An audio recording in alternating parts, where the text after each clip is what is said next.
Bonjour tout le monde, bienvenue à Perspective Animée, on continue plein de vidéos aujourd'hui, c'est la folie furieuse, ok? Je suis dans un bon mood, on fait plein de vidéos, puis ça va être comme ça. Aujourd'hui, là, je vais faire de quoi que j'ai jamais fait encore. Je vous présente un auteur qui s'appelle Naoki Urasawa. Si c'est la première fois que vous en entendez parler, content de vous le présenter, parce qu'il a quand même fait beaucoup de choses importantes. Là, je vais clarifier quelque chose, ok? Je vous parle de l'auteur des trucs, mais c'est juste sa page Wikipédia, donc... Si vous voulez skipper la vidéo pour aller checker la page Wikipédia, allez-y, ça va me faire plaisir de vous diriger vers là. N'oubliez pas de donner à Wikipédia. Ben, fucking guys, man. Ils me demandent toujours de l'argent, puis je suis toujours comme... non. Fait que, c'est ça. Je vais vous parler de ça. J'ai pas fait une incroyable recherche, mais ça, c'est le maximum de recherche que vous allez pouvoir avoir de moi. Regardez, j'ai pris plein de notes, là.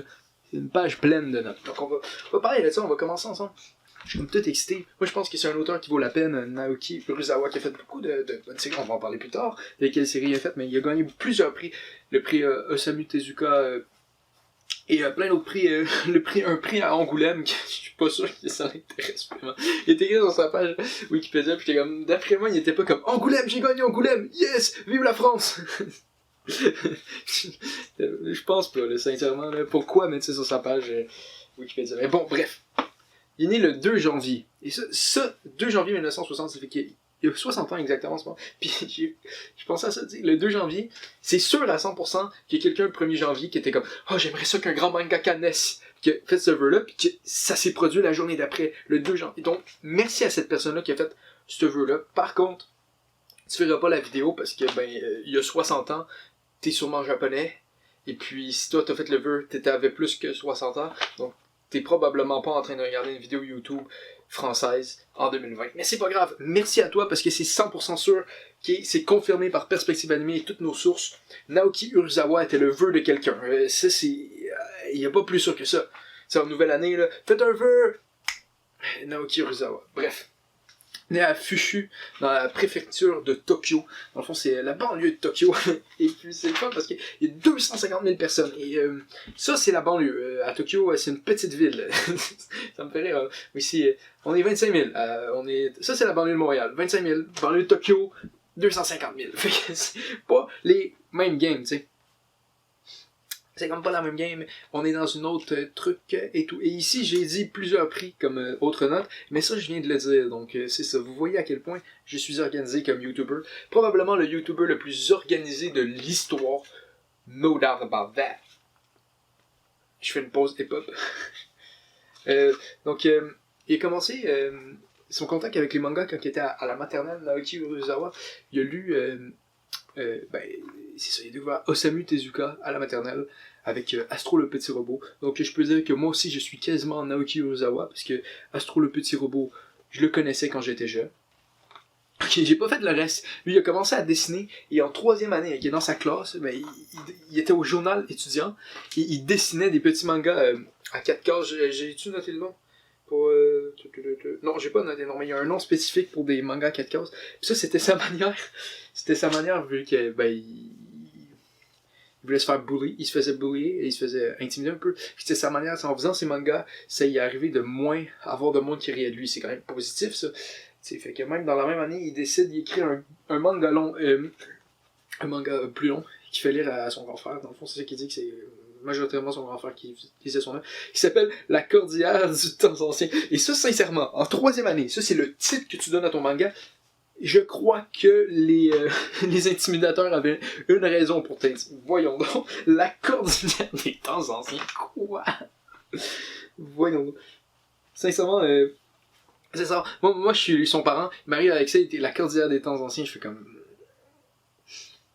J'aurais dû me protéger. Voyons donc, qu'est-ce que j'ai mis au monde. Mais finalement, ça donne un grand homme en Naoki Urasawa, ok? Donc, quitte les mangas quand il est un peu plus vieux, il arrête de s'intéresser aux mangas parce qu'il y a comme une vague de mangas sportifs et lui, c'est pas un sportif. Donc ça le fait un peu chier, là, Ashita no Joe pis tout, là, pis il est comme... Fait qu'il arrête vraiment de s'intéresser aux mangas.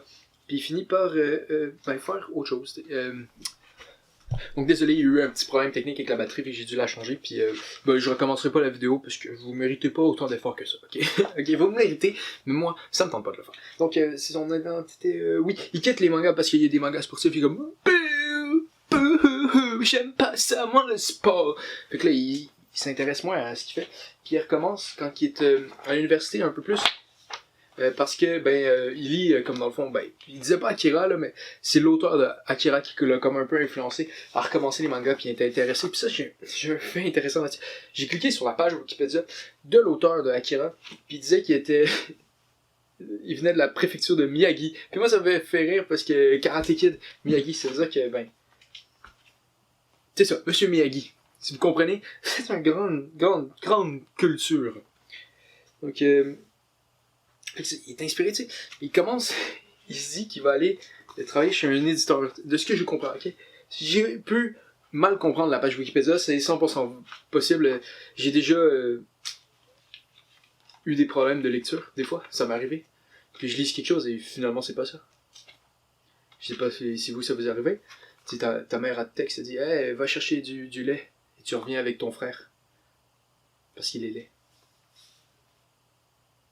Je m'excuse pour cette blague dégueulasse. Mais bref, c'est ça, il arrive pour devenir comme un éditeur, puis il arrive, puis il dit « Regarde, je suis même capable de faire des histoires, si vous en pensez. » Puis il fait comme « Wow, Nani, c'est trop bon, on te donne le prix du nouvel auteur. » Puis il fait comme « Quoi, moi, une nouvelle auteur? Merci tout le monde. » Puis il fait comme « Bon, ben là, s'il pense ça, il faudrait que j'essaie de devenir mangaka. » Fait qu'il se donne un an pour devenir mangaka. Mais il commence comme à publier des histoires un peu ici et là, tu sais, avec ce publicitaire là, c'est pas ça le mot, publisher. C'est ça. C'est le mot en anglais. Puis, fait qu'il publie comme Pineapple Army, Master Keaton, Monster dans le Big Comic Original. Puis il publie Wahara et Happy dans le Big Comic Spirits, dans le fond deux comics. Puis il fait beaucoup de séries doubles en même temps, plusieurs séries en même temps dans le fond, qui fait qu'il dessine beaucoup là. Il est comme